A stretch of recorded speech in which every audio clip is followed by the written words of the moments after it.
Welcome, my name is Nick and this is Nick's Fort. Today is To the Frickin' Point Friday, and today we're going to get to the frickin' point about how to use the masking feature on the graduated filter in Lightroom, which is a super simple and really powerful way to manipulate the skies in your photos. All right, so we have this image open right here, and I've done some manipulation to get this where I want. But as you can see, if I bring my exposure down, the sky is looking really nice. But if I bring it up, the terrain here is looking really nice. So what I want is the best of both worlds. I want my sky to look nice, and I want the terrain to look nice. So you go over here to the graduated filter, and you know, this is probably nothing new for a lot of you, but the feature that is really cool is this masking feature. So if I drop this graduated filter right here, you can span it out as much as you want, but for this, you can kind of just get it where you want it, right on the edge of here. So, you know, let's get the sky looking like we want it, like say right about there, right? So the sky looks pretty beautiful, but we have this issue here on the sides of this ridge where it's all dark and mucky along the top of the ridge because this is a straight line, right? So it's super simple. You go down here, range mask off, turn that on, and you can do this two ways. You can do color or luminance. So my understanding is that luminance is going to use the bright and the dark areas to define the line of the mask. You'll understand this more in a second. Color is going to use the color that you select to define the area of the mask.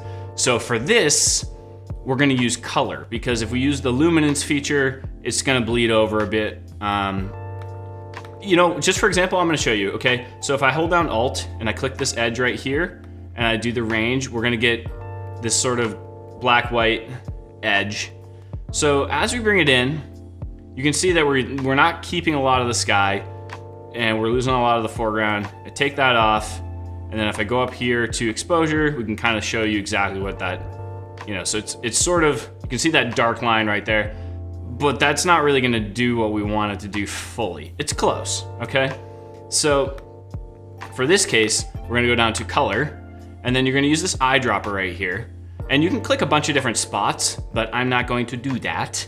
I'm gonna draw the box, which is way faster, and I'm gonna kind of get this area right here. And now that I have that area selected, I go down to Amount, and I'm gonna hold down Alt. On a Mac, it is Option, I believe, or Control, or something like that. And you can see that hard. So if I go all the way to the right, we're picking up a little bit of the ridge line. But if I get that right on the edge, and I have that kind of like a really nice hard line there between the terrain and the sky. We're losing some of the clouds, but I'm not that worried about that. And so when I turn that off, head back up here, maybe adjust this a little bit so it's not super surreal. Bring the highlights down just a smidge maybe. And I'm gonna click off there. And now you have a beautiful, stunning sky that you're manipulating separate from the terrain below.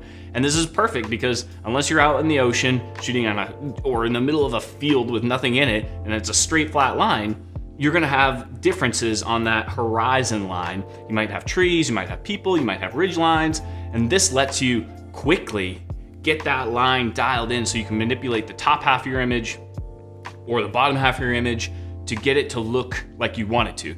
You might be able to, you wanna take this super surreal, you can go crazy with it, or you can keep it to like what you saw and you're like, oh, I really love this. So it's a really powerful way for you guys to have more control over what you're creating in your images. I am very stoked about this thing.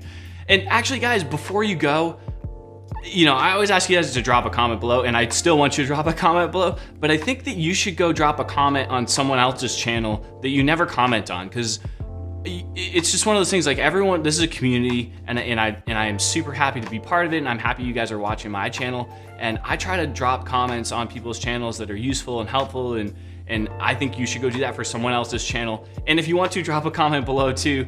If you like this video, if you found it useful, click that thumbs up, or as I say, clickety clackety. If you aren't yet subscribed, I would love it if you subscribe. We're growing together. This is so much fun. And until next time, peace out. Enjoy the weekend. He's rolling around on the carpet, interrupting. Look, he's dancing. Oh, and he's a little tap dancer. He's a tap dancer. I wish you guys could see this. You can't though. Oh, he's tap dancing. Oh, he hated it. He hated it.